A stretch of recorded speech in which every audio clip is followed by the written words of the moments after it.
জয় যিশু। প্রথম পাঠ প্রবক্তা দানিয়েলের গ্রন্থ হতে আজকের বাণী পাঠ। 3 অধ্যায় 14 থেকে 21 পদ, 23 থেকে 24 পদ, 26 পদ এবং 28 পদ। প্রভু তার স্বর্গদূতকে পাঠিয়ে তার সেবকদের রক্ষা করলেন। বাবিলনে নির্বাসিত ইহুদিদের মধ্যে শাদ্রাক, মেশাক ও আবেদনেগো নামে 3 জন যুবক রাজার মূর্তি পূজা করতে অস্বীকার করেছিল। রাজা নেবুকাদনেজার তাদের বললেন, শাদ্রাক, মেশাক ও আবেদনেগো, তোমরা নাকি আমার দেবতাদের সেবা করো না, আর আমি যে সোনার মূর্তি স্থাপন করেছি তোমরা নাকি তার সামনে প্রণত হও না। কথাটা কি সত্যি?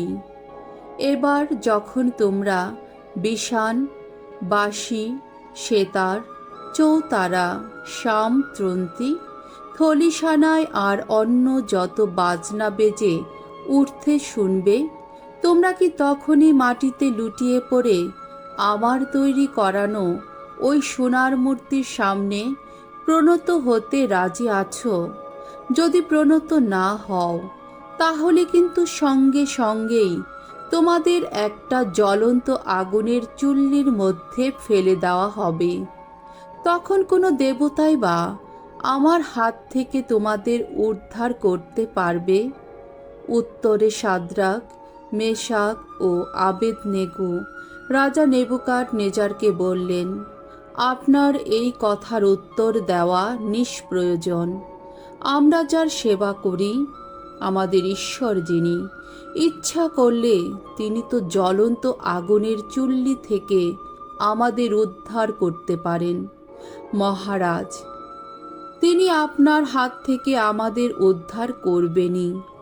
আর তিনি যদি তা নাই করেন, তাহলেও মহারাজ আপনি জেনে রাখুন, আমরা কিছুতেই আপনার ওইসব দেবতার সেবা করব না, আর আপনার স্থাপিত ওই সোনার মূর্তির সামনেও আমরা প্রণত হব না। এবার নেবুকাদনেজার রীতিমতো ক্ষেপে গেলেন।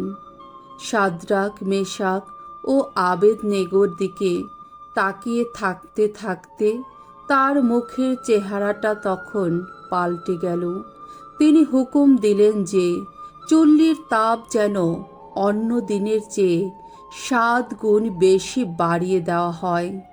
তারপর তার সৈন্যদলের কয়েকজন বলিষ্ঠ সৈন্যকে তিনি হুকুম দিলেন, শাদ্রাক, মেশাক ও আবেদনেগোকে তারা যেন বেঁধে নিয়ে গিয়ে সেই জ্বলন্ত আগুনের চুল্লির মধ্যে ফেলে দেয়। তাই তাদের সেই জ্বলন্ত আগুনের চুল্লির মাঝখানে ফেলে দেওয়া হলো। তারা তখন ঈশ্বরের স্তুতিগান করতে করতে, প্রভুর বন্দনা করতে করতে অগ্নিশিখার মধ্যেই হেঁটে বেড়াতে লাগলেন। তখন প্রভুর দূত চুল্লির মধ্যে নেমে এসে আগুনের শিখা ঢেলে বাইরে সরিয়ে দিতে লাগলেন। ফলে আগুন যুবকদের মোটেই ছুঁতে পারল না। ব্যাপারটা দেখে রাজা নেবুকাদনেজার স্তম্ভিত হলেন। ব্যস্ত সমস্ত হয়ে তিনি উঠে দাঁড়িয়ে তার উপদেষ্টাদের বললেন, সে কি, আমরা কি 3 জনকে বাধা অবস্থায় আগুনে ফেলে দেইনি? তারা উত্তর দিলেন, নিশ্চয় দিয়েছি।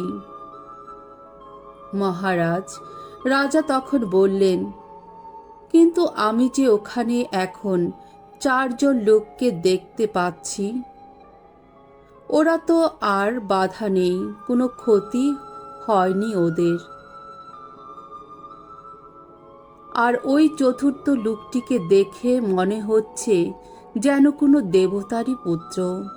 রাজা তখন সেই জ্বলন্ত আগুনের চুল্লির মুখের কাছে গিয়ে বলে উঠলেন, স্বয়ং পরাৎপর ঈশ্বরের সেবক শাদ্রাক, মেশাক ও আবেদনেগো, তোমরা বেরিয়ে এসো, এখানে এসো তোমরা।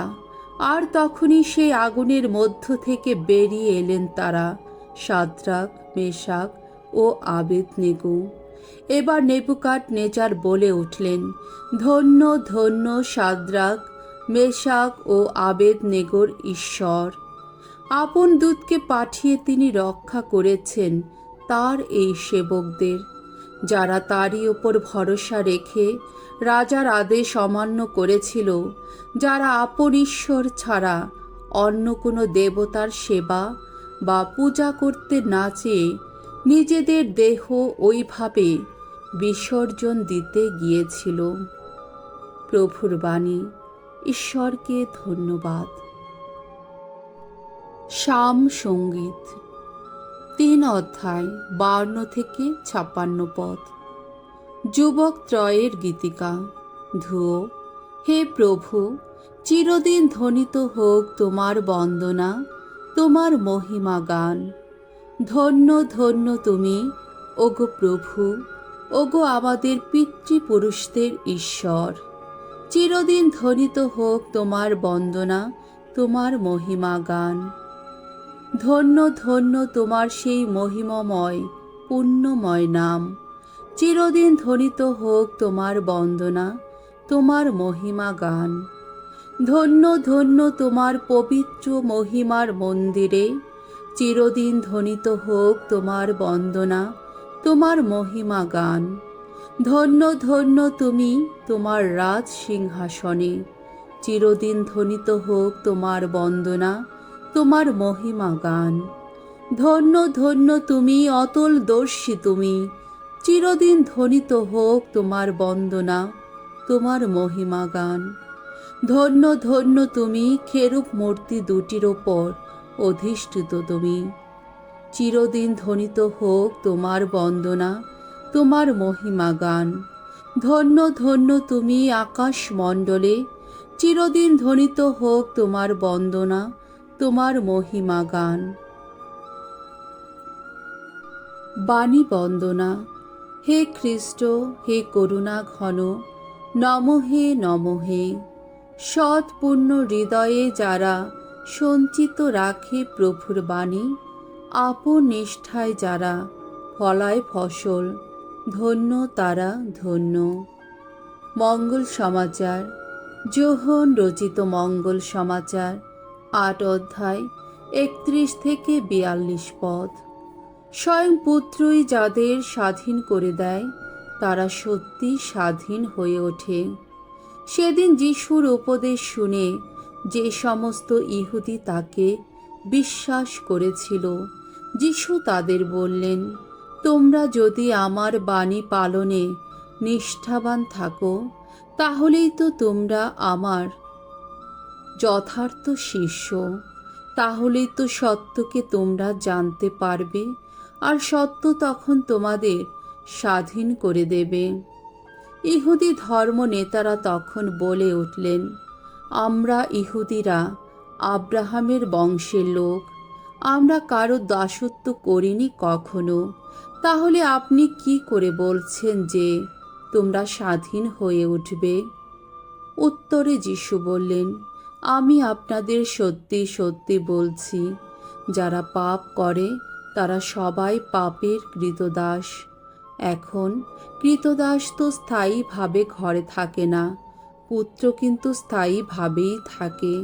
তাই স্বয়ং পুত্রই যদি আপনাদের স্বাধীন করে দেয়, আপনারা সত্যি স্বাধীন হয়ে উঠবেন।